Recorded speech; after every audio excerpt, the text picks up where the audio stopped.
mu'alaf. Nah, beliau mau mendahului mu'alaf dulu supaya yang mau menikah asal mu'alaf itu terima beliau. Begitu, teman-teman. Enggak bang. Hah? Enggak ya? Bang Juma, enggak bukan gitu bang. Enggak gitu sekarang. Iya. Kan udah aku cerita sama mereka ini sikap tingkahku. Aku bertanya loh sama diriku sendiri ini sekarang nih, kenapa aku bisa berubah kayak gini loh? Iya. Bukannya kenapa? Orang kenapa ada yang gitu? mau menikah, enggak. Ger. Tapi aku selalu sama kau loh, Ger. Kau udah berubah. Mohon maaf ya, tanpa kau sadari. Kau manggil Juma udah manggil abang lo sekarang. Salut aku. Iya. Ini Tadi sopan ini ya? loh. Tanpa kita sadari loh ini. Biasanya kau manggil Juma, sekarang dia udah manggil abang. Ini luar biasa nih. Itulah Luar biasa cerminan nih, Dinda. bahwa ajaran Islam itu membentuk karakter menjadi kasih. Itu. Ya kan? Kalau kemarin-kemarin masih tidak jatuh hati kepada Islam kan, beliau ini nongol-nongol, maki-maki kita kan gitu biasanya. Alhamdulillah begitu ada hati kepada Islam, ya hatinya dilembutkan. Mana tahu dari antara keturunan beliau nantinya ini akan lahir sosok ulama besar di negara kita ini, kan bisa jadi kan? Betul. Begitu. Aku Sangat jadi boleh saksi ya, jadi. kayak kemarin beberapa kali dia diprovokasi pun sama sekali dia nggak mau bahas Islam ya. Dia bilang dia nggak mau bahas gitu. Padahal kalau nggak, jangankan orang yang duluan provokasi dia yang duluan provokasi orang biasa. Iya. Itulah indahnya. Ya, semoga aja lah saudara kita ini, meski kemudian misalnya paling tidak enaknya itu hanya berpura-pura, memframing, tapi paling tidak beliau ada sisi di dalam hatinya dikasih oleh Allah kalbu, perasaan, untuk kemudian menata diri dan melihat dengan seksama bahwa sebenarnya Islam itu memang polanya itu adalah kasih sayang. Islam itu benar. Ya, meskipun beliau itu sebenarnya belum membuka diri untuk itu. Karena Islam itu, coba bagusnya gimana? Begitu kita menjadi Islam, kita juga menjadi orang yang mengimani Yesus sebagai nabi, sebagai rasul, menuhankan Tuhannya Yesus sebagai Tuhan, satu-satunya Tuhan, dan Yesus sebagai rasul. Dan itu kunci untuk memperoleh hidup yang kekal, mendudukkan Yesus itu sebagai utusan Tuhan. Nah, satu hal sama seperti tadi ketika Rudi Yohanes meradang ketika saya debat dengan beliau barusan. Dia mengatakan tidak ada kewajiban bagi pengikut Yesus itu puasa. Begitu saya tunjukkan dalilnya, Yesus sendiri yang mengatakan bahwa pengikutnya wajib puasa, lalulah kemudian ketar-ketir beliau. Nah, inilah cerminan bahwasanya memang butuh belajar. Kita harus butuh belajar demi untuk bisa memahami kebenaran itu seperti apa. Teman-teman yang belum paham ini, coba Anda lihat di dalam Matius 9 ya. Matius 9 nomor 14, nomor 15, jelas dengan terang sekali Yesus mengatakan setelah dia pengikutnya wajib hukumnya melakukan puasa. Makanya dalam Yohanes itu, jika engkau percaya kepada aku, maka engkau akan melakukan pekerjaan-pekerjaan yang aku lakukan. Yesus puasa, maka pengikutnya setelahnya wajib hukumnya puasa. Begitu juga ketika diterangkan di dalam imamat. Ya, imamat di dalam kitabnya saudara-saudara kita juga hukumnya sama, wajib juga puasa. Puasa itu kemudian diterangkan di dalam imamat 16 nomor 29, wajib puasa itu sebagai suatu kewajiban yang sifatnya turun temurun selamanya, nggak boleh dibatalkan puasa itu. Nah, inilah cerminan bahwasanya ketika saudara kita segar-segar nanti dia memeluk Islam, maka barulah dia merasakan betapa indahnya menjadi pengikut para nabi. Demikian sementara, silakan. Ya, Iya, sebelumnya ini ada bapaknya Honorius dibilang ya mau minta naik itu kap. Nggak apa-apa, saya turun dulu kalau gitu. Naikkan saja dulu Bapak. Kebetulan di sini dulu ya.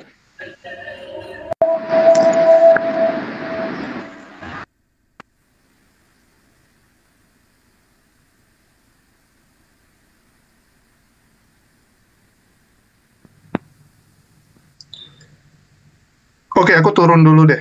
Ya, silakan kalau nggak. Bang Julius nggak apa-apa, biar saya yang turun Bang Julius. Enggak, udah asar bentar lagi. Udah mau asar nih. Aku turun dulu asar dulu.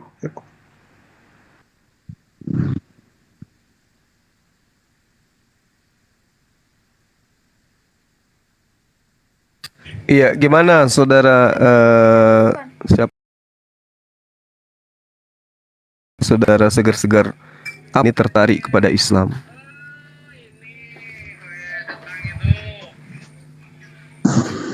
Aku yang tertarik itu jujur bang ya.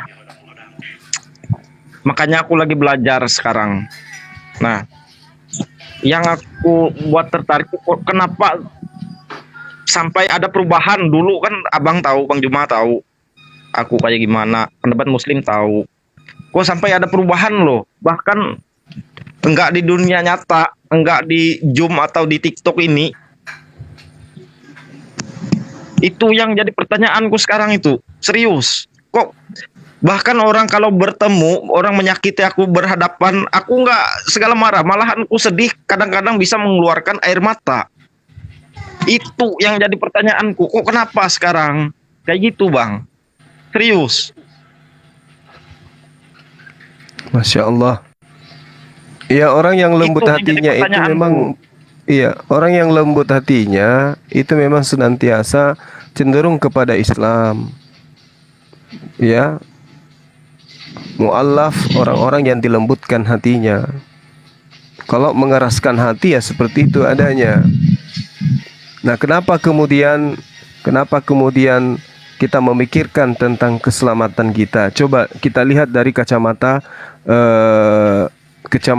ajaran keselamatan dari setiap pengajaran. Kenapa kemudian dikatakan Yesus itu datang? Karena untuk menyelamatkan manusia dari dosa waris. Apa dosa warisnya? Hanya satu, memakan buah ilmu pengetahuan. Bayangkan akibatnya. Hanya karena memakan satu larangan, yaitu makan ilmu pengetahuan baik dan buruk, apa efeknya? Keturunan Adam itu dikatakan sebagai orang yang mewarisi tindakan dan perbuatan dosa akibat satu pelanggaran aja. Nah, bagaimana dengan ketetapan Tuhan yang datang kepada Bani Israel yang bergejibun? Ya, Assalamualaikum warahmatullahi wabarakatuh. Gurunda Juma, mohon izin ya, sebentar ya, silakan. waktunya. Assalamualaikum warahmatullahi wabarakatuh. Ini ada bapaknya Bang Honorius, katanya Siap. mau ada sesuatu yang akan disampaikan. Silakan Bang Abdullah. Oh, ini akunnya Bang Abdullah ya, digunakan oleh orang tuanya gitu maksudnya. Sepertinya katanya sih tadi yang kata di typing. Silakan Bang Iya. Abdullah. Saya mau tanya. Baik, terima kasih untuk semuanya yang sudah mendoakan anak saya. Ya, jadi saya pengen tahu. Kenapa saya pengen tahu Allah itu ada? Karena anak saya rela pergi dari rumah, begitu demi membela Islam. Itu apa? Buktikan Allah itu ada. Saya siap Islam mengikuti anak saya. Saya dari Katolik langsung tak gampingan. Masya Allah. Saya seorang lektor. Iya. Sudah, Pak? Silakan tanggapan saya. Allah itu ada. Saya siap ikuti anak saya. Saya sangat berterima kasih kepada semuanya yang sudah mendoakan anak saya. Iya, baik. Jadi kalau keberadaan kita sebagai makhluk, kita harus sadari dulu kita ini adalah makhluk. Makhluk itu adalah ciptaan. Sementara pencipta itu adalah Khalik. Apakah Tuhan itu ada? Itu dulu. Apakah Tuhan itu ada? Jelas, kita semua memahami Tuhan itu ada. Adakah Tuhan itu punya kelemahan? Jelas, esensi yang menciptakan alam semesta ini begitu sempurna sudah pasti tidak punya kelemahan. Apakah Tuhan itu kemudian serupa dengan makhluknya? Dan jelas bahwa sesuatu yang serupa dengan makhluk pasti punya kelemahan.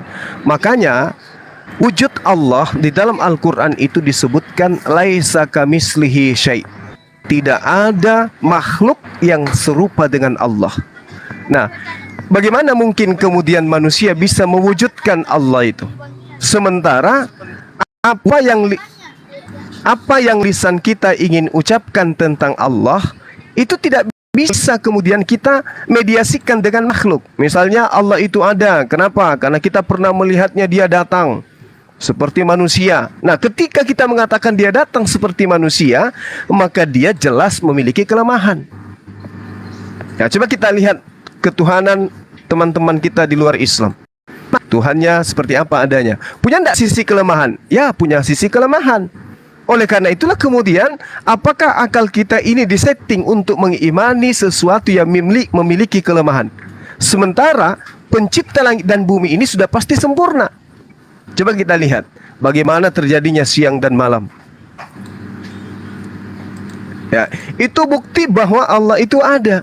Karena tidak mungkin seorang manusia atau pemerintah yang kemudian men-setting membuat siang dan malam ini terjadi. Makanya di Islam itu sifatnya apa? Selalu mendudukkan ada oknum yang diutus kepada kaumnya masing-masing mengajarkan tentang Allah itu. Jadi kalau dikatakan mana bukti Allah itu ada, lihatlah alam semesta ini. Bentar Itu Rinda. bukti, Bang. Bentar Rinda. Iya. Terpental. Kisantang. Siap. Terpental lagi dia tanyakan lagi tuh. Terpental barusan dia. Bentar. Iya. Belum ada permintaan ini. Ada nih barusan dia typing di situ. Kenapa Nggak ada, aku jatuh? Belum ada. Kepental dia sinyal kali. Emang waktu sering dipakai sama Ahi Honorius juga sering kepental-pental. Kita tunggu aja. Iya benar. Iya. Jadi bukti adanya Allah itu ya adanya alam semesta ini. Kalau Tuhan pencipta alam semesta itu tidak ada, sudah pasti alam semesta ini nggak ada. Kenapa? Karena penciptanya nggak ada. Karena alam semesta ini ada, maka otomatis penciptanya itu ada. Nah, siapa pencipta itu kemudian? Itulah yang disebut di dalam ajaran agama Islam Allah Subhanahu wa Ta'ala. Jadi Islam memahami keberadaan Allah itu dengan adanya alam semesta, dengan adanya kita, adanya ruh, adanya nafas yang setiap hari ya keluar masuk di hidung kita ini, oksigen itu bukan buatan bapak ibu kita, bukan buatan kita juga, tapi buatan esensi yang maha sempurna.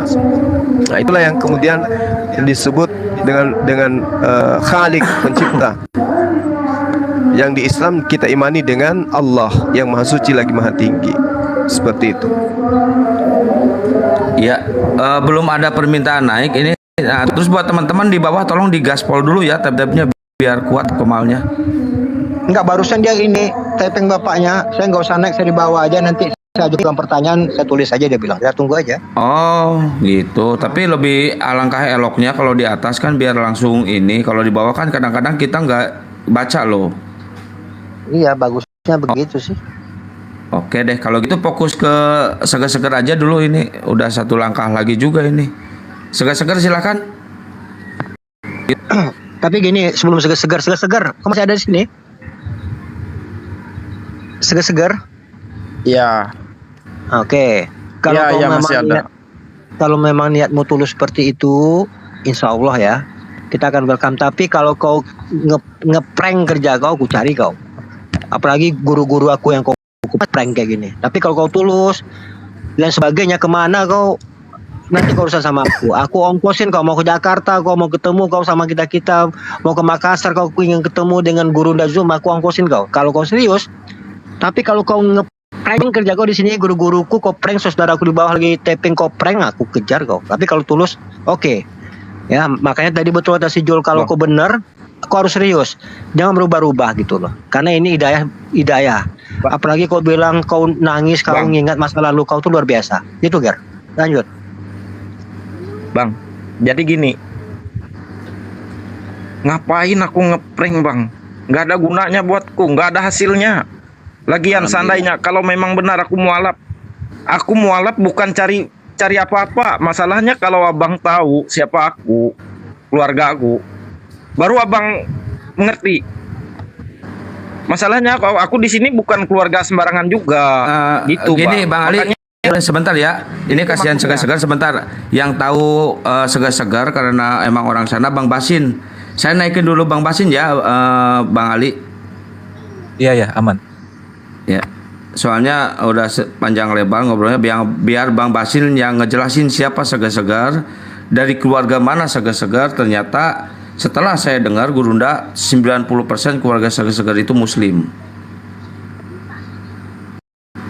Ya, assalamualaikum warahmatullahi wabarakatuh. Balik lagi nih. Waalaikumsalam. Waalaikumsalam warahmatullahi. Ya silakan, segar-segar lanjut. Kita kemarin sempat ngobrol lama ya. Saya udah dikenalin juga Iya, sama lanjut. segar-segar, siapa-siapa aja keluarga besarnya gitu. Lanjut.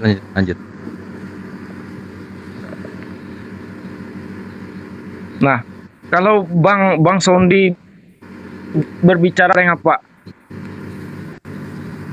Aku berbicara sama orang ini Bang, orang yang kulatih. Aku kan pelatih pingpong. Orang yang kulatih itu muslim semua loh. Bahkan aku belajar juga tentang muslim sama mereka. Jadi kalau untuk ngeprank itu, aduh Bang, jangan terlalu berpikir ke sana lah. Itu maksudnya. Ini bahkan aku berbicara enggak terlalu sama berpikir kalian ini ke sana. sambil sedih kalau kata-kata kalian kayak gitu. Kita dikagetkan Ini aja serius. karena ulah saudara Ya, saya enggak. selama ini kan Ya, suka melucu gitu ya kan, suka kerjain Enggak. kita gitu. Dengan adanya inilah Enggak, itu Bang. tanda-tanda Enggak, hidayah Bang. itu, iya. Bukan, enggak. Iya, oke. Enggak. Lanjut. Enggak gitu. Jadi gitu, makanya aku bahkan sampai sekarang juga aku bertanya dari awal aku masuk, kenapa aku bisa kayak gini? Aku bertanya sama teman-teman ini. Bukannya aku bikin-bikin, bukannya aku segala gimana ya? Susah aku omongin. Ya, Bang Segar-Segar, saya nanya dikit. Sekarang emang hati Segar-Segar ke Islam udah berapa persen?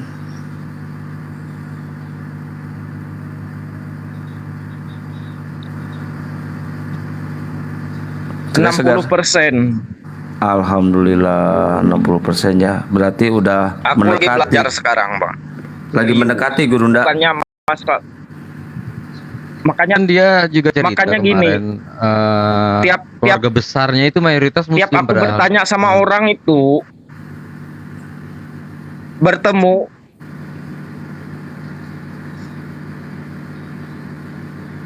Putus-putus suaranya ya.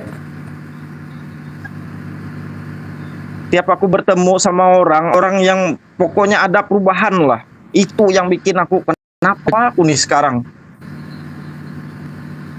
serius, bahkan sampai mau mengeluarkan air mata. Sekarang aja kalian vonis aku kayak gimana, prank apa itu, aku merasa sedih serius ini. Andai aku bisa on cam, aku kasih lihat nanti di akunku yang satunya kalau kalian nggak percaya. Ya, Itulah, saya jangan- mewakili Bang ini, Sodi, mohon maaf ya, janganlah Bang mengira Segar-Segar ya. kayak gitu. Ya, mohon maaf ya, Bang Jangan Segar. itulah. Mungkin karena emang sering banyak yang seperti itu. Ini kita untuk menghindari aja. Bang Sondi, minta maaf aja Bang Sondi, gak apa-apa. Oke, Segar, gini Segar adekku yang ganteng. Aku menyampaikan ini sama kau bukan apa-apa, karena aku sayang. Kenapa? Karena kan ya tentang kehadiran kau di dunia apologet ini kan udah cukup lama. Sedikit banyaknya kita akan tahu karakter kau, Ger. Tiba-tiba Allah dengan sekejap membalak-balikkan hatimu. Tentu wajar ku bertanya kan. Kalau memang ini tujuanmu seperti itu, aku nangis aku, Ger. Luar biasa kau. Kalau kau tersinggung dengan cara penyampaian aku tadi, aku minta maaf. Tapi tujuan aku bukan seperti itu. Kalau kau memang benar gitu loh, ya pasti kan gini, karena wajar kan.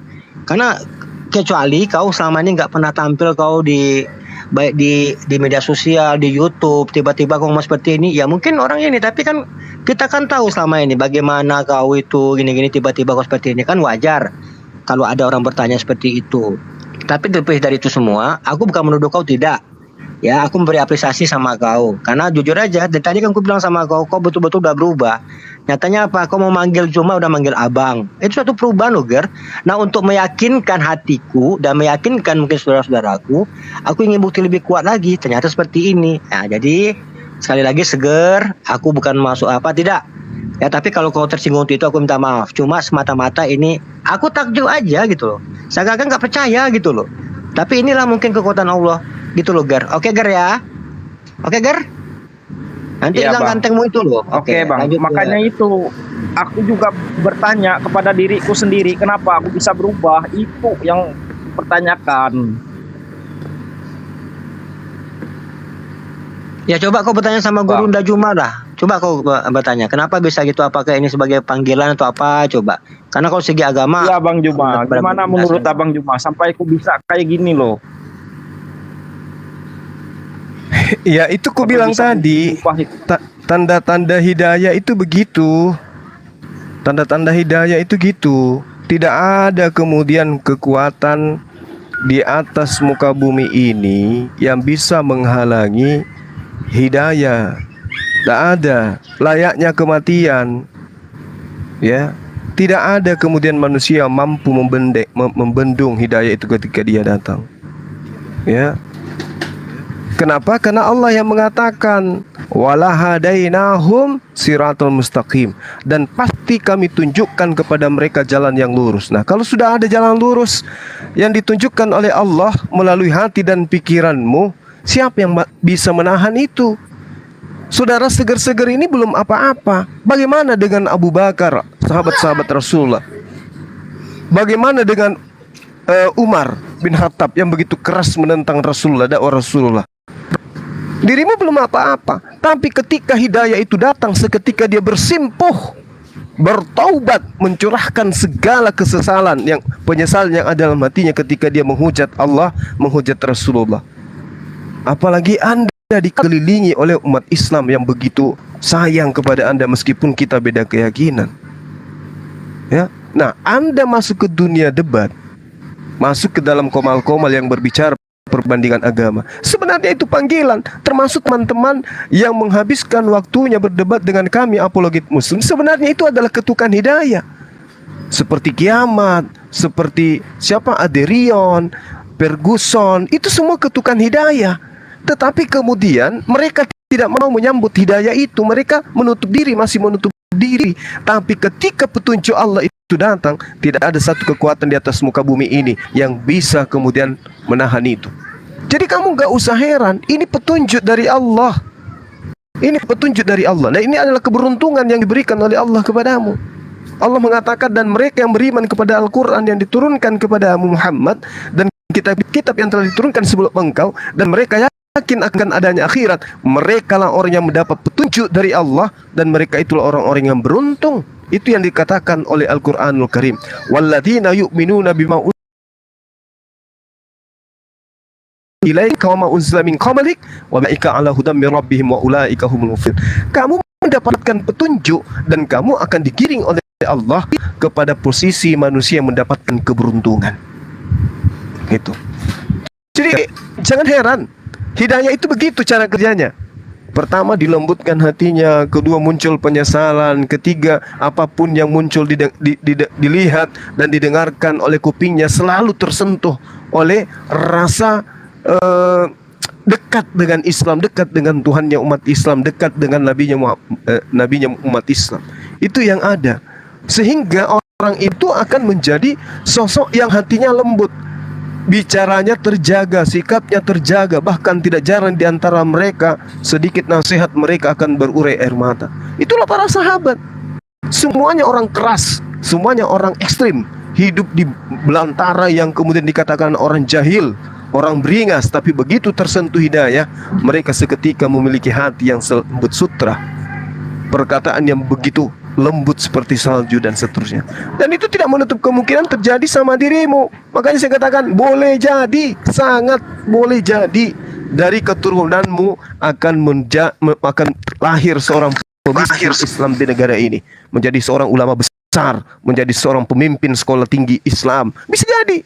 Tidak ada yang bisa membatasi keinginan Allah Subhanahu wa taala. Oleh karena itulah kemudian ya saya pribadi dan juga saudara-saudara saya di sini menyambut dengan mengatakan alhamdulillah, subhanallah, Allah maha suci telah melembutkan hatimu untuk mengenal Islam lebih jauh. Demikian sementara, silakan. Oke, mungkin saya tambahin ya. Jadi ya saya cukup takjub ya. Dan di sini sekali lagi saya katakan, saya ikut melihat bagaimana perubahan sikap dari Seger-Seger beberapa hari terakhir ini ya. Tadi juga sudah disampaikan Bang Sondi, kita bisa lihat dari tutur kata ya.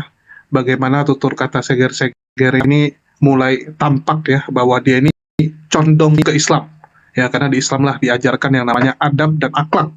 Bagaimana Seger-Seger ini kalau dulu ngerocos terus ya, terus juga selalu menghujat pribadi. Bang Zuma, saya tuh paling sering diajak sama dia ya, bahkan sampai dibuat VT-nya berseri-seri nih sama si Seger-Seger gitu kan. Dan itu baru beberapa hari yang lalu gitu. Kurang lebih 2 minggu yang lalu, tapi 1 minggu terakhir ini memang Seger-Seger kita lihat mengalami perubahan yang luar biasa. Setelah berdiskusi panjang lebar ya, walaupun mungkin sebelumnya yang dia dengar itu masuk kanan, keluar kanan gitu kan. Terus makin ke sini masuk kanan, ada keluar kiri gitu. Jadi ada sebagian mungkin nyangkut di otaknya Seger-Seger sehingga pelan-pelan hidayah itu menghampiri Seger-Seger. Jadi kalau kita lihat sebelum Seger-Seger sudah berapa banyak penghujat-penghujat Islam yang akhirnya bertobat ya. Ada Bang Valen, terus ada yang kemarin ya, saudara kita RS yang bahkan masuk ke ranah hukum gara-gara menista agama Islam, menyobek-nyobek Al-Quran, dan meletakkan kemaluan. Bayangkan gitu. Kalau Seger-Seger mungkin belum separah mereka gitu. Ini yang lebih parah saja sudah bertobat. Dan saya yakin Seger-Seger juga sama. Tentu saja dia bisa ya untuk mendapatkan hidayah tersebut, dan kami semua senang dengan perubahan dari Seger-Seger tersebut, dan semoga ini bisa ke arah yang lebih baik ya. Semoga Seger-Seger bisa ya kita bilang menjadi seorang mualaf juga. Yes. Dan tentu saja setelah menjadi mualaf, pertahankanlah sikap kamu yang sudah berubah ini, tunjukkanlah kepada orang-orang bahwa Islam itu adalah rahmatan lil alamin. Dengan melihat langsung ya Seger yang dulu dan Seger yang setelah mualaf, orang akan melihat bagaimana Islam itu melembutkan hati Seger yang sebelumnya keras, sebelumnya ya suka menghujat, sebelumnya ngeyel sekali ya. Tadi dia sendiri sudah katakan, saking ngeyelnya ada beberapa grup sampai mengusir dia. Ya. Menolak keberadaan dia gara-gara ngeyel. Tapi sekarang dia sudah sadar, bahkan dia menyesali ya apa yang pernah dia lakukan sebelumnya. Jadi ini satu hal yang bagus, dan kita akan terus ya melihat perkembangan Seger-Seger, dan kita doakan lah.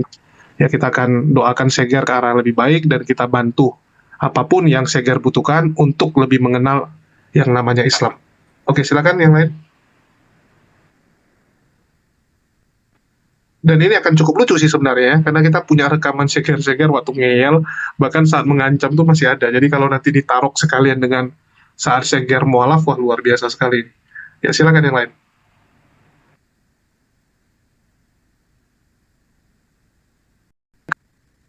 Ini pada diam nih.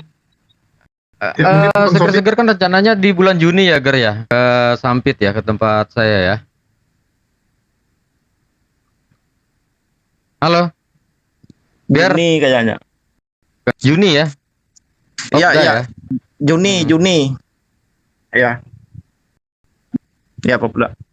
Kemarin nggak sempat ketemu, hujan lebat memang saat itu saya pas di Palangkaraya. Terus saya minta Sherlock juga, tapi Iya. punya Seger-Seger nggak aktif WA-nya, Wi-Fi-nya kan listrik padam ya saat itu ya, Ger ya. Jadi nggak sempat ketemuan. Ya, listrik mati lampu.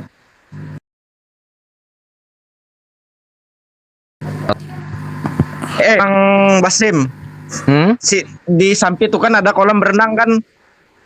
Banyak, Tahu gak? banyak. Enggak yang besar, yang arah pulang ke Palangka, arah bulik ke Oh, ya Palangka. ada. Tahu lah. Ada. Yang ada waterboomnya. Ya, Waterboom. yang ada waterboomnya. Nah, itu kan punya Tony itu. Punya Tony, tahu kan Tony? Kenal kan? Kan ada Tony fotonya anaknya di ini waterboom. kah? Aduh, lupa lagi namanya. Yang masuk ke dalam itu kah? Iya, yang masuk ke dalam. Nah, itu kan ketua pencap tenis meja itu. Itu kawan gue dari kecil tuh, Tony itu. Coba kamu nikam tuh, kan ada fotonya pas masuk kolam renangnya tuh. Itu kan ada fotonya Tony itu biasa. Nah, coba aja kamu tanya aku. Seger kenal lah kamu kayak itu. Mun kada percaya. Masa nama Seger? Ih, tanya aja kayak itu lawan Tony itu. Kenal jainya. Kasih lihat foto aku tuh. Emang nama aslinya Seger? Iya. Ntar Kamu WA nggak aja percaya. nama aslinya apa, biar gampang ntar. Jadi beliau Tapi ini enak sambit pelatih tuh aku. ini, pelatih tenis meja. Tenis meja. Boleh diuji loh dengan saya nanti. Berarti saya belum pernah ada yang kalahkan saya loh main tenis meja. Oh gitu. Iya, Oh. karena saya tidak pernah main. Bisa Bang Juma bisa. Akukah Nanti pelatih. Seger-Seger Nanti ini pelatih di lah. Palangkaraya di Raja Wali dia. Keluarga besarnya di Enggak, Din. ini di Ujungnya nggak mana, enak Ger? banget muntah. Tumbang Nusa. Allahu Akbar. Itu tadi bapaknya Bang Honorius udah nggak ada lagi ya? Ada tadi, Bang ada Sony. typing di bawah, cuman agak gimana ya? Nggak ada dia buat pertanyaan. Bagusnya ke atas saja, Pak. Biar naik enak. Ini aja. kalau typing di bawah cepet nih lewat, nggak sempat kebaca. Kalau saran saya mending naik aja Pak, biar enak komunikasinya. Kalau ini masih ada ini, aku Abdullah. Biar aja dia naik, aku turun dulu. Mau belanja juga ini. Nah, saya aja yang diturunin, nggak apa-apa. Nggak, dia belum naik lagi. Enggak, Biar aja pasti di atas. Dia mau beli tajil. Mau beli tajil Bang Basin. Ini kan Oh masih segar-segar. kuat, masih kuat, Ger. masih kuat lah. Ini kan lagi dekat tempatku nih. Kan Masjid Darussalam tahu kan kamu? Ya, tahu. Basim? Tahu. Dia bos, Oh, ini dekat kan situ kah? ini kan aku lagi aku kan lagi di tempat kakakku ini. Oh. Masjid terbesar kan di situ. Masjid terbesar di Palangka kan situ. Mm-mm. Yang pertama, yang keduanya Iya, kan di sekarang kan Bundaran Burung Masjid Kecubung. yang baru jadi. Masih Kecubung, Iya, dekat Masjid Bundaran Kecubung. Burung. Baru di Ya udah di ya, kemarin. segar-segar ini Bang Abdullah Honorius mau naik. Segar-segar beli tajil aja dulu Ya aku turun nanti. aja bang. Nanti mau terawih segar-segar. Ya biasa jam sore gini mereka kalau nggak ada takjil gratis biasa di depan masjid. Oh ya udah, ambil tajil gratis aja. Nggak apa-apa. Iya. Nggak apa-apa, itu Biasa aman. ada di depan Iya, masjid. nggak apa-apa. Biar yang membagikan Biasa ada di tajil depan juga masjid. dapat pahala gitu. Ya bang, turun dulu. Oke, Iya. Assalamualaikum ya. Assalamualaikum. Waalaikumsalam warahmatullahi wabarakatuh. Ya Allah. Salah. Luar Lucu biasa. juga itu. Ya kalau seger-seger sih banyak sih, ngobrol sama saya panjang lebar lama itu kan, pas sudah tukar-tukaran nomor WA, ternyata keluarga besarnya itu mayoritas muslim malah. Iya. Itu kakaknya. Ya mudah-mudahan lah Basen, kita kan tahu karakter seger-seger selamanya gimana Iya, gitu iya, kan. iya. Tiba-tiba kayak gini ya kita kaget juga sih. Betul. Iya lucu loh. Apalagi saya. Biasanya kalau dia WA, memahami karakter daerah saya. biasa dia kalau Ini WA ada tuh Bang apa-apa Abdul. aja di WA dia. Assalamualaikum. Waalaikumsalam. Waalaikumsalam warahmatullahi. Kan dilanjut. Waalaikumsalam. Bang Honorius ini, Bang Abdullah. Halo. Bapaknya. Enggak, kalau dari suaranya ini suara Bang Honorius. Adeknya enggak, si Honoris masih koma kan? Atau udah sadar? Udah Ya, sadar tadi dibilang. Alhamdulillah. Alhamdulillah. Karena mau dibawa ke Singapura. Enggak jadi ya? Masya Allah. Oh, Lah kata kan lagi. turun lagi. Sinyal Oh, itu mungkin dia. Iya, sinyal rumah sakit mungkin. Mm-mm. Kalau dia udah sadar, luar biasa itu. Mukjizat dari Allah itu. Bayangkan banyaknya yang mendoakan. Iya. Benar. Setiap yang mualaf aja kemarin mendoakan. Di situ bapaknya tuh tersentuh tadi itu, ya kenapa dia masuk ingin mempelajari Islam itu karena ya tadi kan disampaikan sama dia. Terima kasih doanya kepada anak saya, ya artinya dia mengetahui kan berapa banyak kita muslim mendoakan anaknya itu, mungkin di situ gitu loh.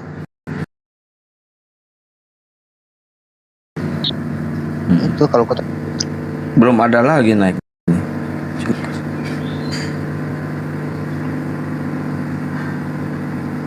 Masih ada aja yang ngatain mualaf yang disetting, Mas. Coba lah si Segar di setting, coba lihat lah. Dari udah lama dia, udah mau ya 1,5 tahun ya. Dari pertama kali muncul bawa parang, mau gorok Bang Zuma, kores sama aku. Ini ada Joker, selamat sore Joker. Selamat sore juga, Bang. Dari Kristen ya Bang? Iya, benar, Bang. Shalom semua. Selamat sore. Ya, salam. Ya, semangat sore. Sore. saudara. Silakan Bang, kalau mau diskusi Bang Joker, silakan. Mau ada pertanyaan atau ditanya gimana? Boleh nanya-nanya kan? Boleh, di sini forum tanya jawab justru. Tapi tanya jawab ya, bukan bertanya doang ya. Oh. Jadi harus dijawab juga nanti ya. Tapi nanya dulu boleh kan? Boleh, nanya dulu boleh. Tapi masalahnya gini, Bang. Kalau misalnya aku ditanya, aku agak masih kurang ilmunya gimana? Ya udah bertanya aja. Ah, udah, bertanya aja. Izin nanya, kalau misalnya dari iman abang ya, dari iman abang-abang semua, dasar keyakinan kalian terhadap Tuhan kalian itu, kalau misalnya kalian pikir pakai logika, itu dari kuasanya, kesaksiannya, atau dari kebenarannya langsung? Itu aja sih. Oke, saya jawab ya teman-teman. Ini Ya, ini kita berbicara mengenai logika aja. Bahwa aspek penyempurna di dalam diri kehidupan manusia ini secara menyeluruh itu adalah akal. Coba kita lihat betapa setiap harinya manusia dengan akalnya menciptakan hampir semua karya yang dibutuhkan oleh manusia. Sekarang jarak Anda dengan saya, Anda berjarak kurang lebih ratusan kilometer dari sini, tapi kita bisa berbicara. Kita mampu komunikasi kemudian secara langsung tanpa menunggu waktu. Kita langsung ngomong. Itu disebabkan karena apa? Karena adanya akal. Nah, unsur akal inilah yang kemudian menjadikan manusia dalam kehidupannya itu mengalami revolusi dalam hal segala hal. Ada detik demi detik kehidupan manusia itu berkembang. Disebabkan hanya satu esensi yang ada pada diri manusia itu. Apa itu? Akal. Nah sekarang, apakah wujud akal itu bisa diperlihatkan? Itu dulu. Ini logika. Dengan akal manusia yang tak nampak ini, ternyata mampu membiaskan hal-hal yang kita butuhkan. Komputer, pesawat terbang, pesawat tempur, kapal laut, mobil, kendaraan, internet. Itu dari mana asalnya? Akal. Sesuatu yang tak terlihat. Berarti dimensi akal kita akan menyadari dengan pasti bahwasanya di luar konsep yang dimiliki oleh manusia akal, ada yang menciptakan akal ini. Kalau akal yang mampu digunakan oleh manusia berkarya, mencipta, melahirkan ide, mengorbitkan gagasan dan mengaplikasikan dalam kehidupannya, diterapkan dalam kehidupan dan dimanfaatkan oleh kehidupan manusia, maka siapa dia yang menciptakan akal ini? Manusia menciptakan akal itu mustahil. Berarti ada esensi yang kemudian yang menciptakan akal ini. Jika akal itu tidak terlihat, maka penciptanya pun pasti tidak terlihat. Coba, ini sederhananya. Tanda keberadaan Allah Subhanahu wa Ta'ala diantaranya adalah tidak ada satu makhluk pun yang ada dengan sendirinya.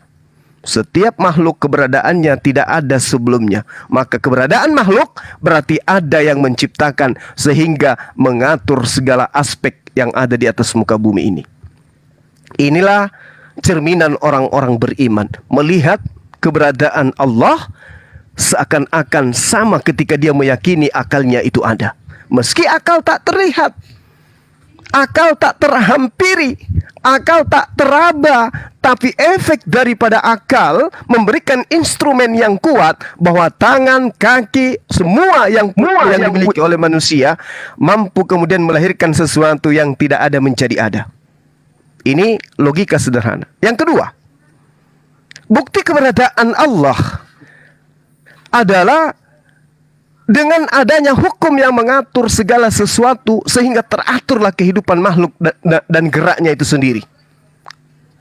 Contoh misalnya, bagaimana kita bisa mengetahui bahwasanya jatuh itu dari atas ke bawah, maju itu dari belakang ke depan, mundur itu dari depan ke belakang. Siapa yang mengatur ini semua? Pergerakan tangan kita, jari-jari jemari kita semua, daun-daunan yang bergerak, ikan yang ada di laut, itu siapa yang ngatur kira-kira?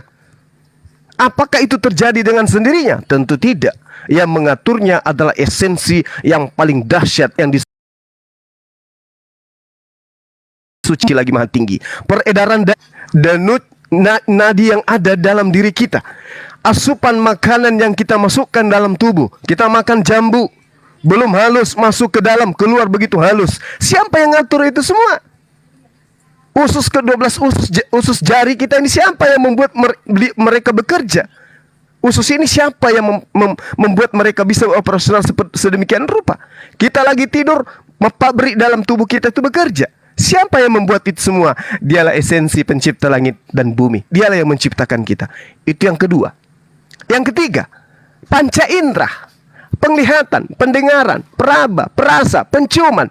Sejatinya tidak ada yang tidak terkait dengan sesuatu yang benar-benar wujud. Rasa penciuman. Apakah kita mampu kemudian melihat dan merasakan manis itu seperti apa? Tapi kita mengakui manis itu ada. Apakah kita bisa menganalogikan rasa pahit itu seperti apa? Tapi kita bisa merasakan pahit itu ada. Begitulah pencipta alam semesta ini. Makanya muncul satu kata yang harus diimani, yang harus dipahami oleh orang beragama. Apa itu? Iman.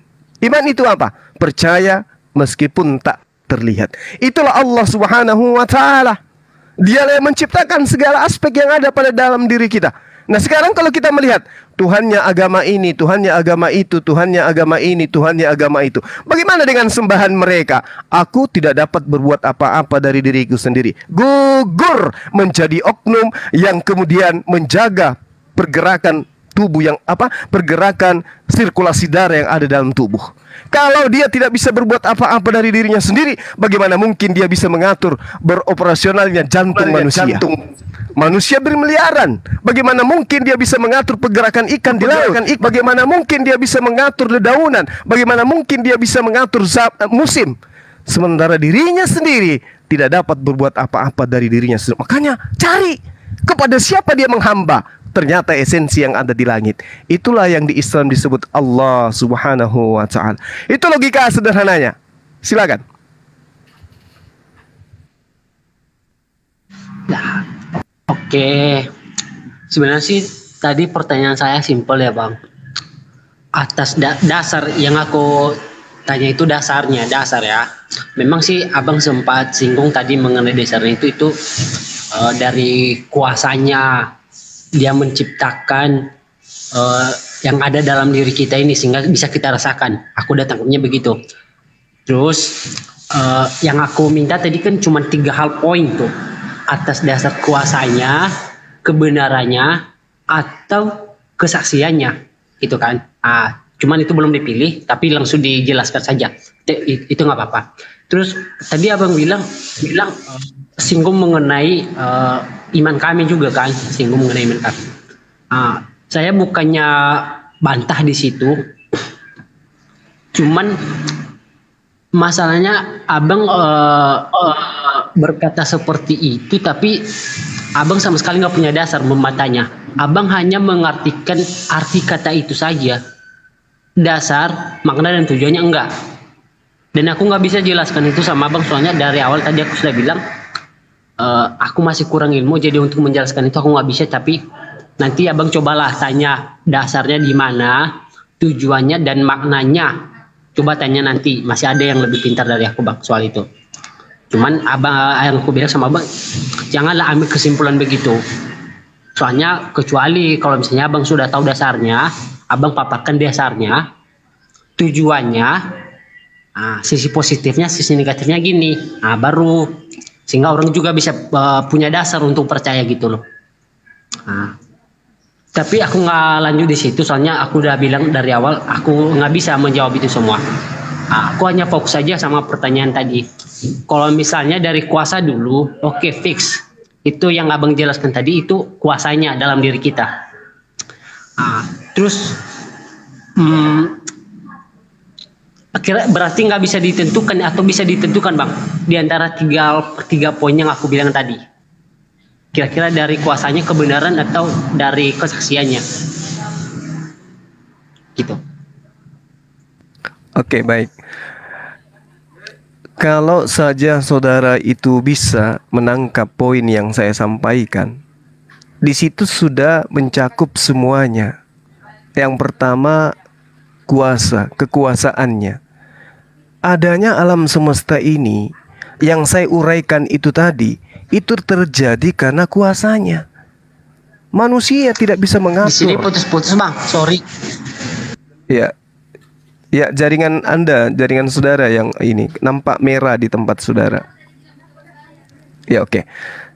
Kalau Anda menyelami lebih jauh apa yang saya paparkan, apa yang saudara saya ini inginkan, kuasa, kemudian pernyataan atau kesaksiannya, itu semuanya sudah mencakup dari apa yang saya katakan. Pengakuannya, innani anallah la ilaha illa ana. Aku inilah Allah, tidak ada Tuhan selain aku. Fa'budani, maka sembahlah aku. Itu. Terus kemudian tujuan dia menciptakan makhluknya. Wa ma khalaqtul jinna wal insa illa liya'budu. Aku ciptakan manusia, jin. Itu tujuannya tuh. Sehingga ketika kita sudah mengetahui esensi yang maha kuasa itu ada, dan dia menyebut dirinya sebagai pencipta, dia maha suci lagi maha tinggi, tidak serupa dengan makhluk, maka tugas kita kemudian adalah beribadah kepadanya, jangan beribadah ke oknum lain.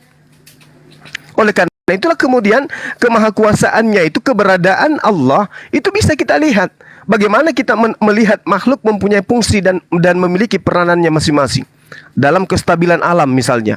Semisal bagaimana burung-burung, binatang yang ada di bumi, yang ada di yang melatah kemudian, semua itu ada peranannya masing-masing.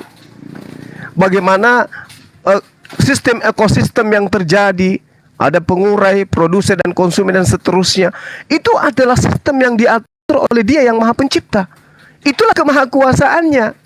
Bayangkan saja kalau sebuah pesawat tidak punya pilot terbang, gimana ceritanya itu pesawat itu? Hancur. Begitu juga alam semesta ini. Kalau tidak ada yang menjaganya, tidak ada yang maha kemudian memelihara, maka alam semesta ini hancur.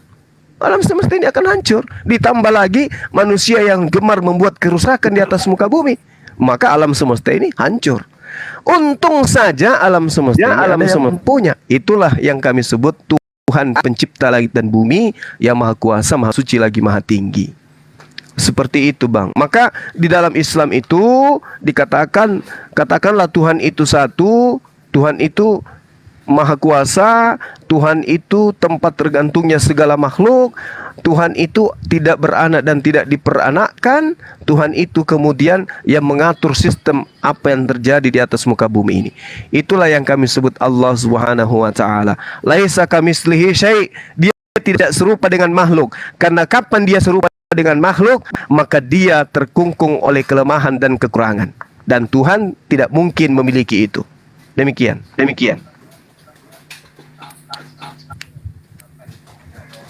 Mungkin ada tambahan dari teman yang lain, silakan.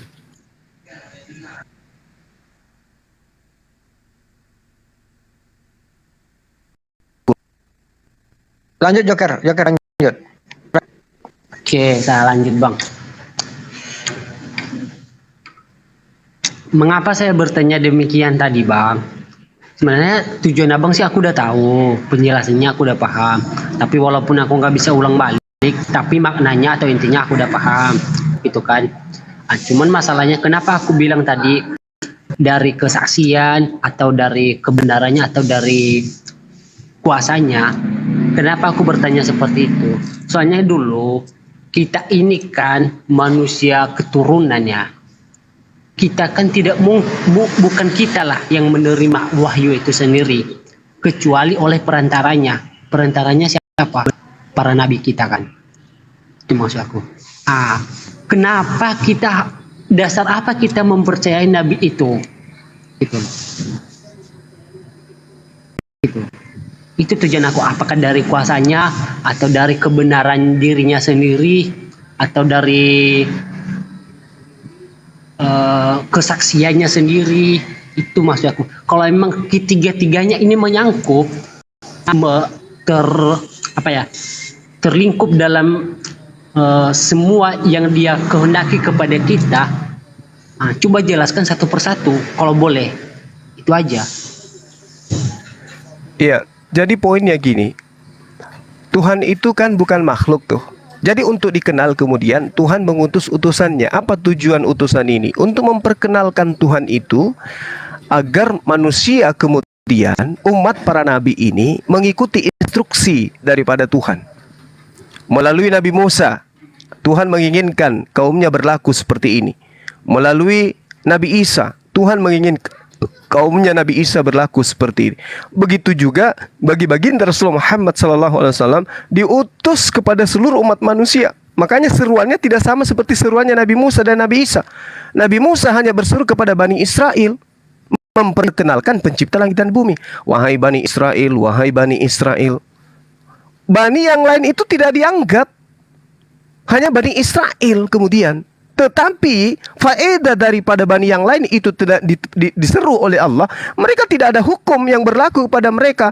Jadi mereka ketika berzina tidak ada hukuman karena tidak ada perintah yang datang kepada mereka. Contoh, ketika ada perintah kepada Nabi Musa agar Nabi Musa menerangkan tentang larangan berzina di dalam kitabnya, diperintahkan larangan berzina itu kepada kaumnya.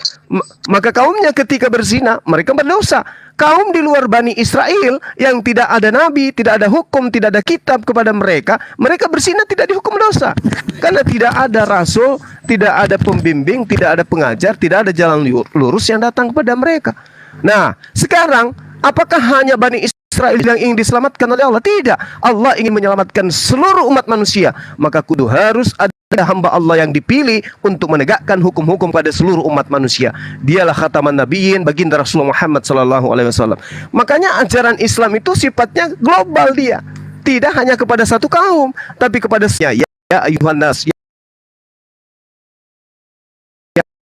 ya ayuhan nas. Kita sebagai makhluk yang menyadari di mana kita hidup di zaman digital, semua bisa dilihat, semua bisa kita rasakan dengan sangat mudah. Ujilah Al-Quran itu. Apakah itu benar dari pencipta langit dan bumi atau bukan? Silakan uji, karena Al-Quran menantang dirinya. Ujilah aku. Jika kalian tidak yakin bahwa ini adalah firman Allah, kata Al-Quran, silakan Anda buktikan kalau ini bukan firman Tuhan. Buat semisal Al-Quran. Kalau tidak sanggup satu kitab, buat 10 surah dan seterusnya. Ini yang diterangkan oleh Al-Quranul Karim. Sampai hari ini belum ada manusia di atas muka bumi yang mampu menandingi Al-Quranul Karim. Sekuat apapun kemudian kebencian yang ditorehkan oleh kaum liberal terhadap Islam atau siapapun itu, mereka tidak mampu menghilangkan original teks Al-Quran. Contoh, ini berulang saya katakan. Misalnya Amerika benci dengan Islam, mau meruntuhkan Islam agar perekonomian Islam itu jatuh. Maka dia hanya bisa mengatakan, wahai umat Islam yang punya kompetensi, masukkan Al-Quran ke negara kami. Tapi syaratnya cukup terjemahan, karena di negara kami juga ada umat Islam. Tapi terjemahan saja. Tidak ada kekuatan untuk mengatakan itu, karena Allah sudah memberikan sertifikat legitimasi. Dikatakan bahwasanya kami yang mewahyukan, kami pula yang menjaganya. Oleh karena itu kemudian Al-Quran tetap terjaga sampai hari ini. Nah, kitabnya Nabi Musa apakah terjaga? Mana kitab Taurat Nabi Musa? Begitu juga Nabi Isa alaihissalam. Tidak ada.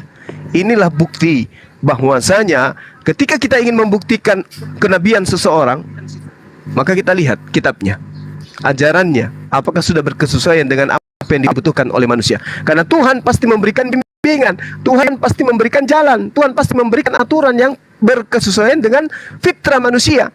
Dan itu hanya ada di dalam ajaran agama Islam. Saya kira begitu.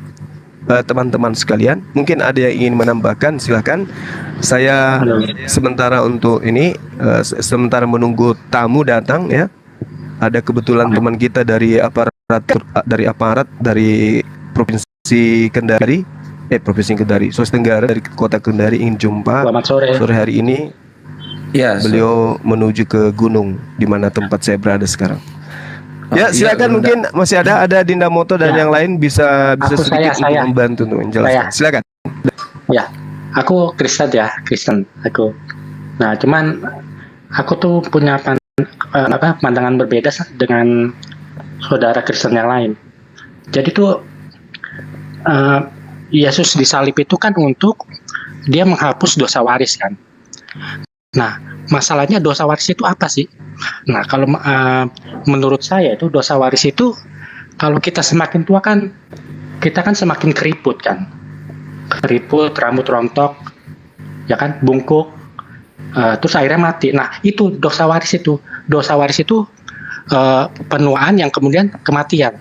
Nah, masalahnya hubungannya apa? Kok Adam yang makan buah kuldi, tapi kenapa kita kena juga gitu loh, kena dosa waris itu.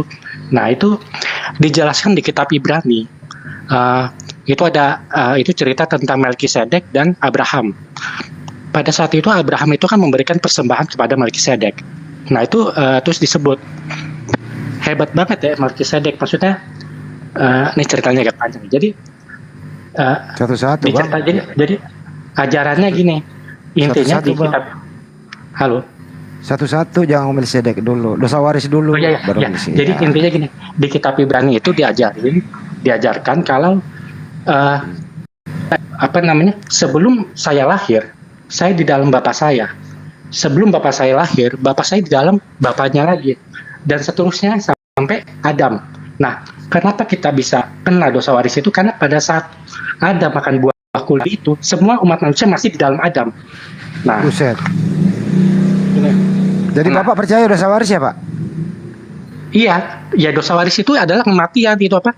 Keriput. Kita semua punya dosa waris itu. Kita Kristen Islam punya dosa waris itu. Nah, boleh Pak izinkan kami yang merespon, jangan. Aku belum selesai, boleh? Aku belum selesai nih. Boleh. Panjang. Nah, enggak kepanjangan masalahnya. Aku mau jelasin. Ini bukan rumut, Bah. Iya, ini bukan rumut, Bah. Ini room diskusi, Bang. Kan Abang udah tadi menjelaskan, Anda setuju dosa waris. Anda mengatakan dari Adam. Ya, betul gitu ya. Udah, jadi kita counter balik. Gitu loh. Nanti Abang lagi yang ngomong. Kalau kalau Abang ngomong 6 hari, semua orang tidur nanti, Bang. Ya, oke. Ya, Bang Juma bisa direspon dosa waris, Bang Juma. Ya. Oke, Bang Juma, kalau nggak bisa saya respon ya gini ya, Bro. Bang Juma barusan lagi ngejemput temannya, tapi standby ya. Ya, jadi dosa waris itu sebenarnya hanya berlaku di zaman sekarang, produksi Kristen di zaman sekarang. Zaman dulu itu manusia itu tidak ada yang kalau ada waris itu harta waris ada, Bang. Ingat di dalam Bible tertulis bapak tidak menanggung dosa anaknya, anak tidak menanggung dosa bapaknya, dosa ditanggung masing-masing. Dosa waris, Bang. Tidak ada ajaran Kristen di zaman sekarang ini memunculkan itu. Tujuannya adalah agar apa? Agar nanti Yesus datang untuk menebus di tiang salib itu. Jadi dibuat dulu bagaimana cara mempercayai, terus kemudian mencari solusinya seperti apa. Sedangkan tertulis di sana dosa tanggung masing-masing. Gitu, Bang, jawabannya. Monggo. Iya, itu kalau di Alkitab itu kan disebut kalau umur Adam kan 930 tahun kan. Tapi kita lupa 930 tahun itu bukan pada saat dia diciptakan, tapi pada saat dia makan buah kuldi. Jadi sejak awal penciptaan Tuhan itu menciptakan Adam itu immortal gitu. Jadi hanya pada saat dia makan buah kuldi dia kemudian pelan-pelan dia kemudian akan mati gitu. Nah, gimana caranya untuk kita kembali dalam kondisi pada saat Adam sebelum makan buah kuldi? pada saat Adam masih memiliki keabadiannya itu. Nah, caranya Tuhan itu minta pengorbanan nyawa. Oke, apa buktinya? Apa buktinya Tuhan minta pengorbanan nyawa? Tuhan menyuruh Ibrahim untuk mengorbankan anaknya kan. Nah, sebenarnya tujuan itu, nah ini interpretasi saya. Sebenarnya tujuan Tuhan menyuruh Abraham mengorbankan anaknya itu untuk menghapus dosa waris buah kuldi itu. Nah, masalahnya kenapa dibatalkan? Karena anaknya Ibrahim juga keturunannya Adam. Jadi sekarang pikir, buat apa membunuh? Buat dikit-dikit bang, dikit-dikit bang, dikit-dikit. Oke. Abang membuat statement, abang sendiri yang membatalkan. Adam lu salahin segala. Adam itu melanggar makan buah pengetahuan, sehingga Adam diusir dari surga. Kemudian Adam membuat dosa, menjadi dosa waris. Ditunjuklah cucu Adam juga untuk dari Tuhan memprogramkan untuk mematikan, menebus dosa manusia. Tapi dibatalkan juga. Jadi nggak terjadi apa-apa bang. Kalau sudah tidak terjadi apa-apa, ya sudah, tidak ada perencanaan Tuhan itu membunuh orang untuk dosa, menghapus dosa waris, gitu ya. Adam memang berdosa karena dipengaruhi oleh Hawa untuk memakan buah itu.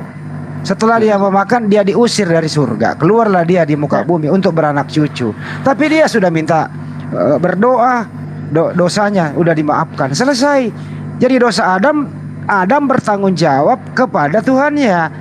Apa urusan lu Kristen di muka bumi ini, urusan Adam? Siapa lu? Nih bro, ini siapa sih kalian ngurusin Adam? Adam sudah dimaafkan dosanya. Adam sudah insya Allah ada di surga. Kenapa kalian yang sibuk? Kenapa? Urusan apa bro? Coba jelaskan. Oke, kan tadi saya bilang dosa waris buah kuldi itu adalah kematian gitu loh. Buset. Proses penuaan. Jadi sejak awal Adam itu diciptakan itu abadi. Jadi dia awet muda dan tidak bisa mati. Hanya pada saat dia makan buah kuldi, kemudian pelan-pelan dia menua gitu, keriput, rambutnya rontok, botak, bungkuk, nah padanya mati.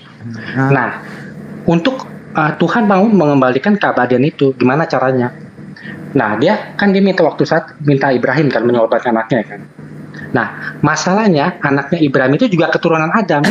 Sekarang apa gunanya membunuh orang, menyembelih orang yang nanti juga akan mati gitu loh? Nggak ada, buat apa gitu? Buat apa bunuh Ishak atau Ismail, nanti juga mati kok ya? Stop. Nah, Stop. Ada nggak manusia yang dibunuh sesuai Anda maksud? Ada nggak yang terjadi? Ada atau tidak ada? Ya tidak ada. Tidak ada, pinter. Tidak ada. Sekarang Anda kan masih hidup nih. Ada nggak dosa waris Adam yang ada di dalam diri Anda sekarang? Ada atau tidak? Ada. Takdir kematian. Takdir kematian. Tadi dulu bang. Tadi dulu. Ada. Jenis dosa apa itu di dalam diri Anda dari Adam? Yaitu takdir kematian. Takdir kematian kita semua. Takdir mati bukan dosa. Dosa apa yang diberikan warisan Adam kepada Anda? Dosa apa? Silakan. Kematian bang. Semua kematian manusia bukan dosa bang. Kok kematian dosa? Ya ini keyakinan saya pribadi ya. Jadi saya punya keyakinan pada saat Adam diciptakan dia tidak bisa mati gitu loh. Jadi kalau ada orang Kristen meninggal berdosa dia? Iya, jadi setiap orang Kristen kalau meninggal pasti ada dosa ya dia ya. Nah itu dia. Nanti saya ke situ nih. Nanti saya itu pertanyaan bagus. Nanti saya ke situ. Boleh lanjut? Ya boleh lanjut nggak nih? Ya, boleh bang, silakan bang. Kok bisa ada? Nah, dosa dari Adam itu adalah dosa kematian. Ya. Silakan bang, silakan. Jadi gini, karena semua manusia ini keturunan Adam, artinya punya dosa waris, punya takdir kematian itu, maka nggak ada jalan lain kecuali Tuhan menciptakan Adam kedua, Yesus, untuk dikorbankan. Nah, pertanyaannya apa? Berarti Adam kedua itu immortal dong? Iya. Kalau saya tanya iya. Jadi Yesus itu Adam kedua, artinya dia adalah Adam buah kudi yang memiliki keabadian. Lu yang nyambung Mesias dari mana? Oke, nggak ada kok ya. Ini saya. Sini. Bang Andi, mohon maaf Iya. Bang Andi. Iya, iya, iya. Ini masih belum puasa nih. Aku nggak mau minum bodrek dulu lah sebelum berbuka. Itu yang ada di tampil Bang Andi itu siapa? Ganteng banget itu dulu lah Bang Andi. Nanti Ini aku minum anak- bodrek batal puasa aku ini. Ini si Udah, ini Rafa. siapa? Rafa yang bersyahadat semalam kan ada di sini. Iya. Jadi yang tapping di bawah ribut itu. Oh ternyata Andi Slaibes masih muda ya. Kalau nggak lulus kan fitnah nanti itu. Itu si Rafa yang semalam bersyahadat disyahadatkan oleh Bang Udah Juma. disunat belum? Disunatnya udah. Belum. Hari ini enggak. Nanti kita omongin kembali ya. Rencana lusa. Oh. Karena dokternya lagi Oh, iya. ini. Jadi Puasa kita- deh kan Bang Andi? Rafa puasa? Puasa lah kalau enggak suruh pulang kampung. Alhamdulillah luar biasa ini. Luar biasa. Enggak sih, dia sendiri. Saya suruh tadi buka. Saya bilang kalau kamu lapar makan aja. Enggak Bang, saya mau puasa. Saya coba. Keren. Tapi enggak pingsan kan? Enggak pingsan kan? Nah, masih kuat katanya. Alhamdulillah, mantap. Semangat Bang Rafa. Ganteng Bang Andi sekali puasa ya. kan tapi Ya ini ngomong sendiri nih. Nah, lanjut nggak nih? Lanjut nggak? Ya, assalamualaikum. lanjut. Ya. Nah, makan karena Bapak gimana? Puasa hari ini, Dek? Alhamdulillah puasa Pak. Luar biasa, Masya Allah. Puasa kamu perdana lah ini ya? Iya Pak. Alhamdulillah. Gini sebentar saya potong. Mohon maaf. Ya. Mohon maaf Bang Sondi. Ini Bang Mas ya. Kalau mau lanjut nanti abis terawih 8:30 kalau mau ya. Ini karena kita mau buka di sini ada kajian juga. Kalau mau lanjut saya agendakan sama Bang Juma. Abis terawih jam 8:30. oh ya boleh. Ya. Ya, Nanti Jakarta Abang masih jam 8:30 masuk lagi. Iya. Nanti Abang Oke. masuk lagi aja ke sini 8:30 malam ya. Ya, terima Mohon kasih maaf ya. Ya, nggak apa-apa. Oke, Terima kasih. yuk sama-sama. Terima kasih Mas, Bang. Iya, sama-sama Bang.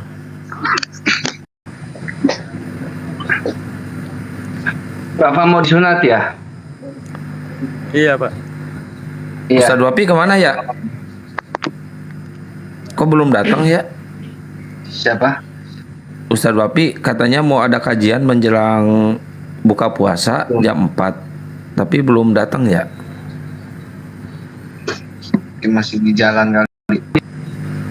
Oh gitu. Kalau puasa jalannya agak lemes dikit ya, mungkin lama jalannya karena aus. Mbak De, waalaikumsalam warahmatullahi wabarakatuh. Mbak De, buka puasa sama apa nih, kolak apa nih, kolak ubi apa pisang? Kolak kaling. Dengan Kolak kaling. Kolang kaling. Itu enak itu. Iya. Aduh. Rencana mau disunat kapan, Rafa? Pakai sagu. Sagu tuh enak loh itu.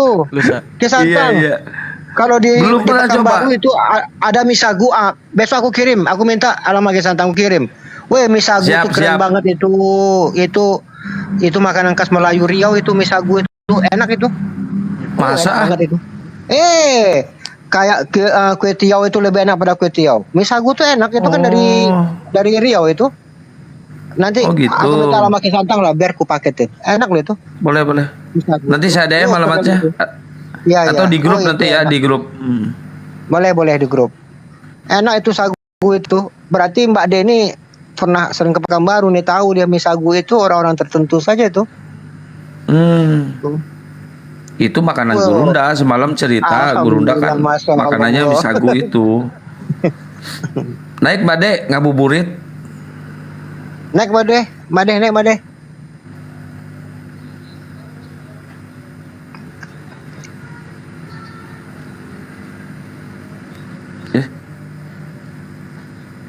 Kalau diskusi jam segini itu tanggung sebenarnya ya Himoto ya. Iya, tanggung. Ini udah mau 4:30 kan, tanggung. Ini Ustaz Ini Sugi kita- gimana? Naik Ustaz Sugi. Katanya mau kajian menjelang maghrib. Tapi dokternya nggak ada ya, Rafa ya? Katanya nggak ada sih Pak. Nggak ada ya? Ustaz Sugi, Ustaz Bapi. Insya Allah Insya Allah kapan? lusa sih Pak. Lusa ya? Iya. Oh, ini dia. Assalamualaikum warahmatullahi. Waalaikumsalam warahmatullahi wabarakatuh. Alhamdulillah. Alhamdulillah. Loh, apa? Tadi kan dipakai diskusi, makanya saya ke roomnya Gus Yonat.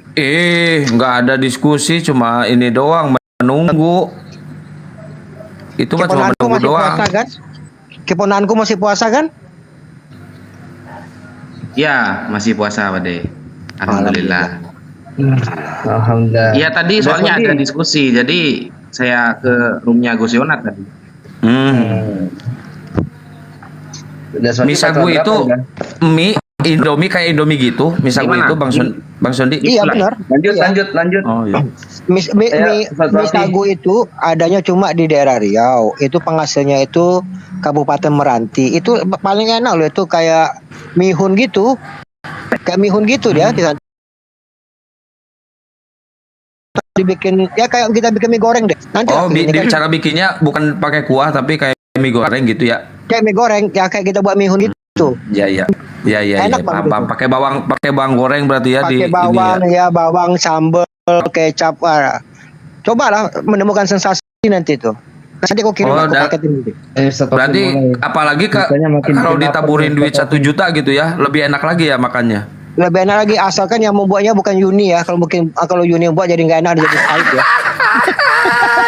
Udah cerita, cerita jam segini makanan, lanjutlah kita kajian aja. Lanjut standby. Ini kita yang mancing-mancing ya, lanjut.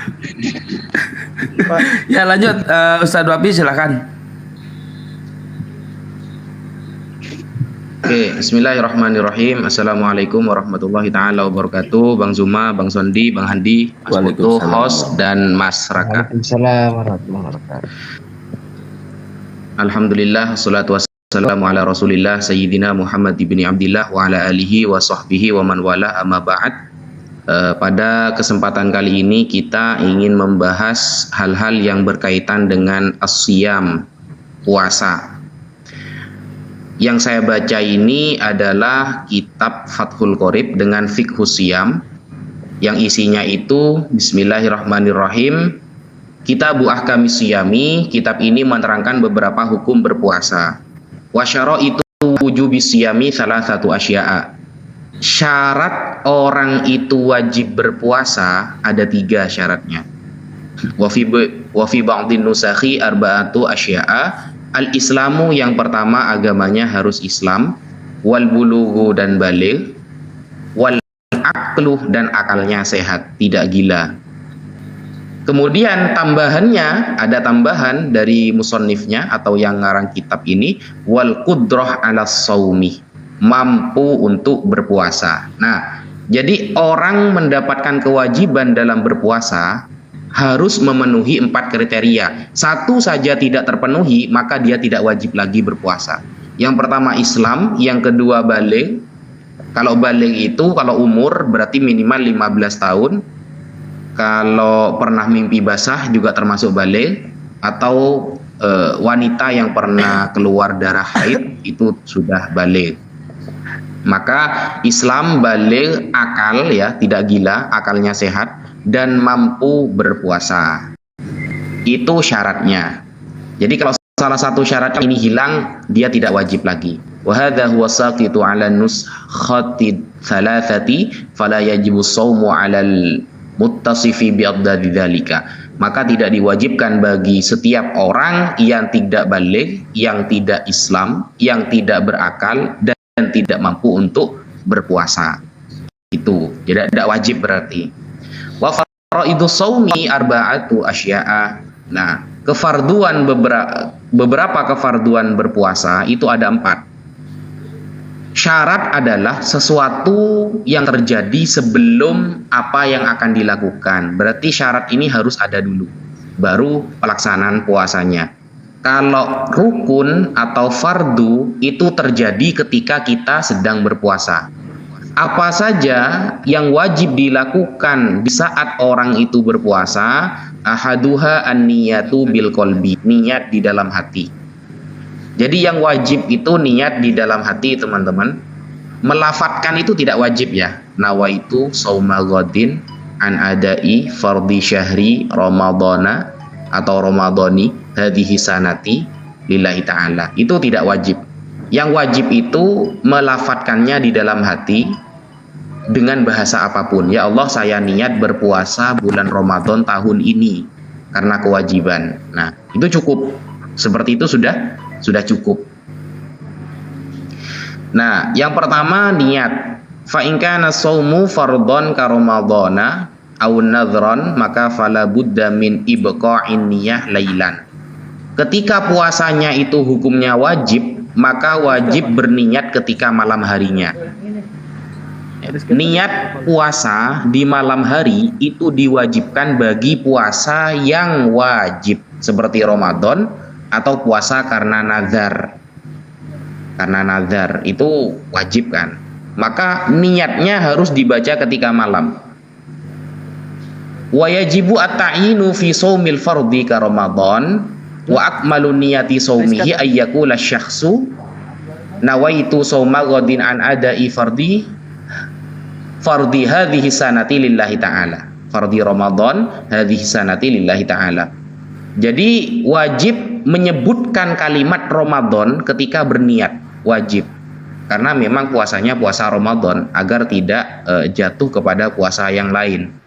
Dan kewajiban niat ini dibaca di dalam hati. Kalau dilafatkan, lafal sempurnanya itu seperti ini: nawaitu, saya berniat sauma godin, puasa hari besok, an ada fardhi Ramadan, untuk melaksanakan kewajiban puasa Ramadan, hadhihi sanati, di tahun ini, lillahi ta'ala, karena Allah ta'ala.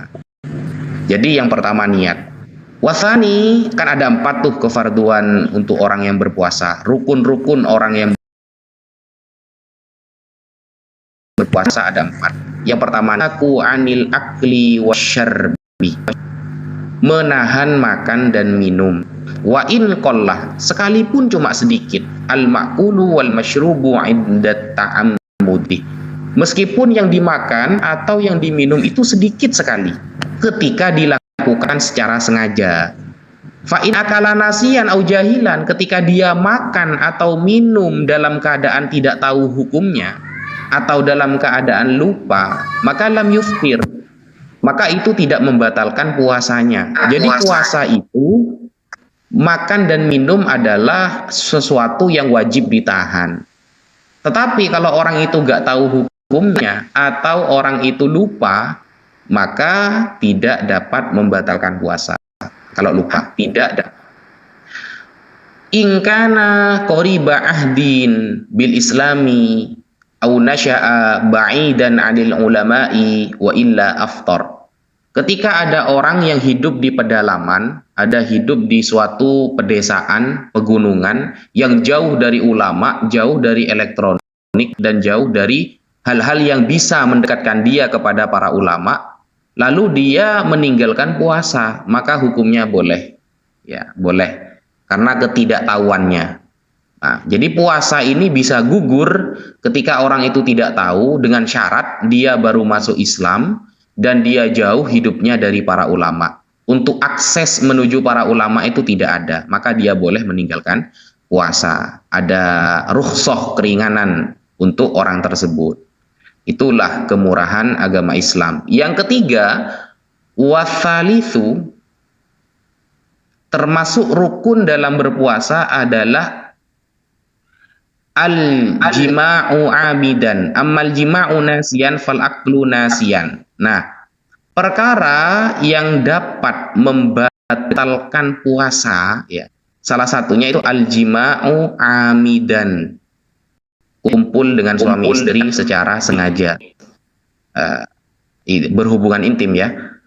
Wa ammal jima'u nasiyan fal ak nasiyan fakal akli nasiyan. Tapi kalau lupa, maka hukumnya seperti makan yang lupa, hukumnya seperti tidak dapat membatalkan puasa. Tapi kayaknya mustahil ya, kalau jima lupa itu kayaknya gimana gitu. Mungkin ada, mungkin sebagian orang, tapi kayaknya nggak mungkin sih gitu. Warabi'u ta'ammudul qai', pura-pura mengeluarkan apa itu namanya, muntah ya. Falau ghalabahu al-qai' lam yabtul shaumuhu. Tetapi ketika orang itu apa namanya? Ketika orang itu sengaja muntah, maka batal puasanya. Tapi kalau tidak sengaja memuntahkan sesuatu, tidak sengaja, maka dia tidak batal.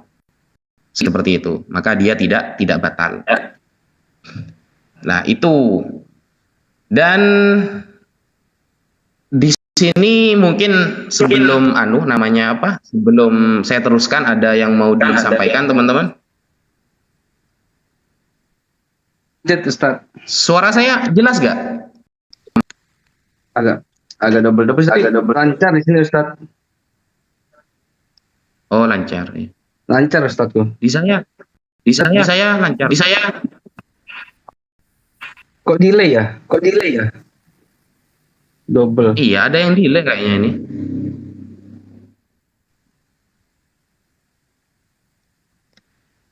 Ada yang mau disampaikan, teman-teman, mungkin sebelum saya teruskan?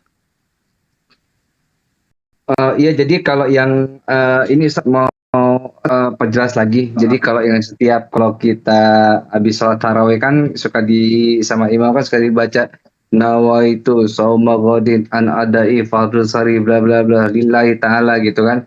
Itu cuma azas niat pelengkap atau seperti apa jatuhnya Ustaz? Itu talaffuz bin niat ya. Talaffuz bin niat itu hukumnya sunnah. Talaffuz itu artinya melafatkan, menyuarakan niat. Tapi yang wajib, niat itu ada di dalam hati. Yang wajib itu di dalam. Yang dilafatkan itu tidak wajib. Itu cuma sunnah hukumnya. At-talaffuz bin niat. Gitu. Jadi dilakukan dapat pahala, gak dilakukan tidak apa-apa. Gitu Mas Mutu. Baik Ustaz. Jazakallah Ustaz. Mungkin yang lain ada yang mau bertanya? Adik kita ini, ada yang belum paham gak Dek? Tentang sekitar puasa. Misal mau tanya apa gitu. Silakan Dek. Assalamualaikum. Waalaikumsalam warahmatullahi wabarakatuh. Saya mau nanya, apa namanya? Tadi kan saya mandi ya kan? Nah, itu boleh nggak sih kalau dalam agama Islam pas pada saat puasa? Oh, hukum mandi di saat berpuasa. Itu ya, betul. Kata teman saya tadi kan nelpon sama kawan sama anak pesantren juga kan. Pas sudah selesai buka puasa baru boleh mandi. Tidak apa-apa, mandi itu tidak apa-apa. Yang penting hati-hati. Hati-hati sehingga air tidak masuk ke lubang hidung, ke lubang telinga dan lain sebagainya. Tapi ini Pak, maaf nih kepotong nih. Tadi pas mandi itu gosok gigi gitu. Gosok gigi juga tidak apa-apa asalkan tidak menelan ya, menelan rasa dari sisa-sisa odol. Jadi sebenarnya hukumnya makruh ya. Kalau sampai gosok gigi itu hukumnya makruh. Makruh itu apa? Makruh itu artinya lebih baik ditinggalkan. Lebih baik ditinggalkan karena ditakutkan ada yang tertelan dari rasa sisa-sisa odol itu. Kalau ada yang tertelan maka batal, jelas. Oh, siap Pak. Tapi walaupun kita nggak disengaja itu tetap batal ya Pak. Nah, gini teman-teman. Mandi ini dibagi menjadi dua. Ada mandi wajib, ada mandi karena cuma ingin seger, ya, ingin seger-seger ya. Iya Pak. Nah, kalau mandinya mandi wajib seperti junub, mandi besar, terus kita hati-hati, seumpamanya tidak sengaja air masuk, meskipun sudah hati-hati ternyata air tetap masuk, maka hukumnya tidak apa-apa. Kalau mandi besar, tapi kalau mandi cuma untuk niat seger-seger aja, maka kalau hati-hati dan ternyata ada air masuk tetap batal. Gitu. Gitu ya. Iya Pak. Jadi kan tadi Mas siapa namanya? Mas Rafa ya? Iya Pak. Rafa. Ya, Rafa kan mandinya mandi apa? Ya mandi sore Pak. Mandi besar. Mandi besar apa Wah, Pak? kalau mandi sore, oh gak tahu ya. Mandi seger-seger aja dia tadi Ustaz. Iya, kalau mandi untuk niat menyegarkan diri, meskipun hati-hati, kok ada air masuk, tetap itu membatalkan.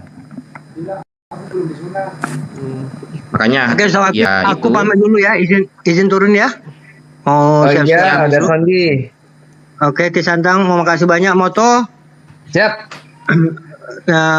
Ustaz Wafi yang ganteng, Bang Andi, Tafadol, makasih. Assalamualaikum warahmatullahi wabarakatuh. Waalaikumsalam.